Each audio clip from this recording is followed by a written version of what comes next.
shi ne asara ne. Bari fada mana akwai laifi wanda ana zuwa wurin Allah a tuba sai Allah ya yafe maka. Praise the Lord. Amma akwai wani laifi ko ka fara a church, ka wuni a church, bari in ci yanzu ba zan fara cikin wannan church ba. Zan ci gaba da addu'a har da Allah zai dauke rayuwata. Ko a kawo mini abinci ko ba a kawo mini abinci ba. Abin da zan kawo shi ne Ubangiji, ka yi min cikai, laifin da na yi, na yi abin da bai kamata ba, na yi abin da bai cancanta ba. Allah ka gafarce ni, Allah ka yafe ni. Praise the Lord. Akwai laifi wanda Allah zai kawo yafe.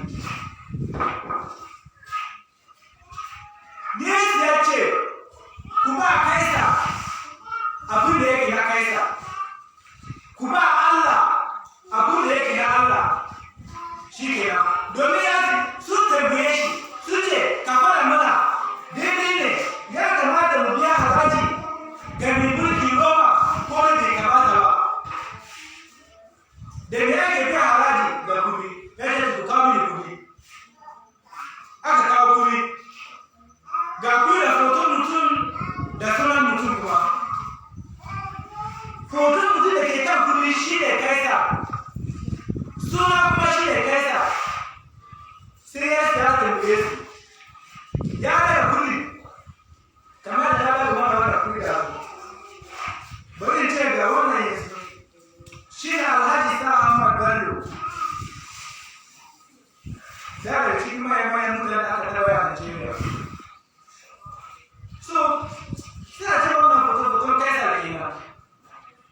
Ya daga foton, ya daga kuɗi, ya tambaye su. Foton wa da suna wa ke akan wannan kuɗi.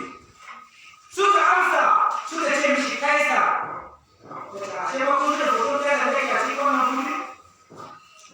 Yanzu ga kuɗin ku tafi yanzu daga yau. Abin da ya zama na Kaisa, ku bayar da Kaisa.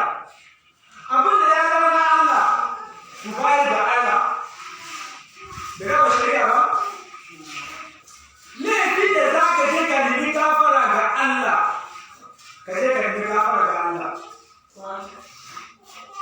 Laifin da ya kamata ka je ka nemi gafara ga mutum, ka je ka nemi gafara ga mutum. Me ba zai ya fara mana cewa, wai a matsayinka na saurayi, in ka ba ta budurwanci na mace, ya zama dole ka aure ta.